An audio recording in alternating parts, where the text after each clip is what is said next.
Shalom bien-aimés dans le Seigneur Jésus-Christ. C'est encore votre serviteur qui ce matin se fait le plaisir de vous bénir. Alors ce matin, nous voulons parler sur les conséquences du manque de connaissance des dons spirituels.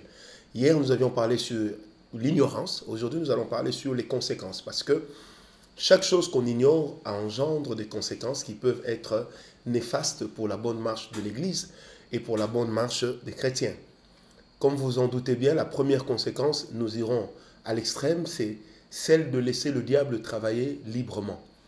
Vous savez, lorsque dans l'Église, on ignore la valeur et l'importance des dons spirituels, les occultistes se sentent bien au milieu de nous, les sorciers peuvent devenir des diacres des anciens, les membres peuvent commencer à vivre dans l'impudicité, peuvent commencer à vivre dans l'adultère, dans le vol, dans l'escroquerie. Ils ne seront pas inquiétés. Pourquoi? Parce que simplement, ils savent que dans leur église, les dons ne fonctionnent pas. Donc, il n'y aura personne pour leur dire « Dieu m'a dit ». Il n'y aura aucune parole adressée frontalement pour leur dire « Le Seigneur veut que tu changes ». Alors, en ce moment-là, l'évangile sera un évangile normal, puissant bien sûr, mais non pas ciblé, parce que les dons spirituels viennent justement pour aider à ce que l'évangile atteigne son but. Nous sommes dans 1 Corinthiens 12, verset 1. La Bible dit « Je ne veux pas, frères, que vous soyez dans l'ignorance quant à ce qui concerne les dons spirituels. » Eh bien, à vous qui me suivez, j'aimerais vous donner ce matin 7 clés ou 7 choses qui arrivent lorsque les dons spirituels ne fonctionnent pas dans l'Église. La première des choses, comme je viens de le dire tantôt, c'est que les occultistes et les sorciers travaillent librement. La deuxième des choses, c'est que cela peut aboutir à ce que la crainte de Dieu ne soit pas bien vécue par les membres. Parce que vous savez, quelquefois, la peur rétablit la crainte. Donc la crainte de Dieu n'est pas bien vécue par les membres parce qu'ils se disent « Oh, personne ne saura si je ne confesse pas ». Or, il est de ces églises, tu peux te cacher 6 ans, 7 ans. Tu peux même cacher des enfants, tu peux cacher tout.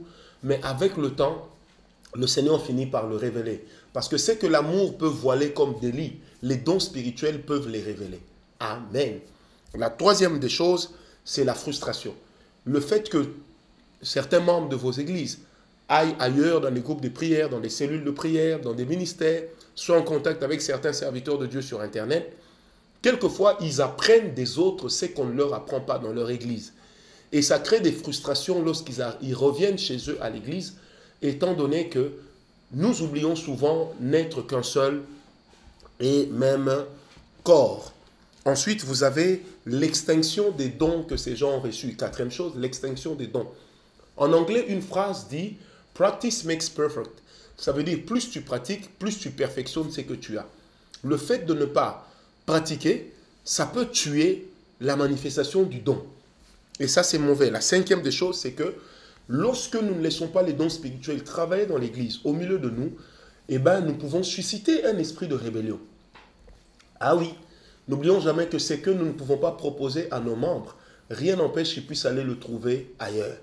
Et là, nous allons les traiter des rebelles. Or, les dons sont importants. La sixième des choses, c'est que nous sacrifions toute une génération. Lorsque les dons ne fonctionnent pas, c'est toute une génération qui est sacrifiée. Parce que le don est donné pour l'utilité commune. Mais non, là où la communauté se retrouve, les dons ne fonctionnent pas, ça veut dire que c'est toute une génération que nous sacrifions. Et enfin, ça peut favoriser également l'hypocrisie. Les gens peuvent commencer à avoir les dons, à les utiliser loin de leur pasteur. Nous avons déjà vu des gens qui ont des dons spirituels. Quand ils prêchent en l'absence de leur pasteur, on sent l'onction, on sent les dons travailler. Mais quand leur pasteur est là, ils étouffent les dons. Ils deviennent hypocrites, ils se font du mal eux-mêmes. Et ils deviennent également des constipés spirituels. Ma prière en ce moment, c'est que cher pasteur, cher serviteur de Dieu, cher berger, toi qui me suis, va vers le Saint-Esprit. Si tu n'as pas les dons, ne crains pas l'exercice des dons par tes fidèles. Mais il faut simplement les encadrer avec sagesse. Je prie que le Seigneur nous accorde de travailler dans les dons spirituels et que l'Éternel ramène l'exercice des dons spirituels au milieu de nous. J'ai ainsi prié au nom de Jésus. Amen.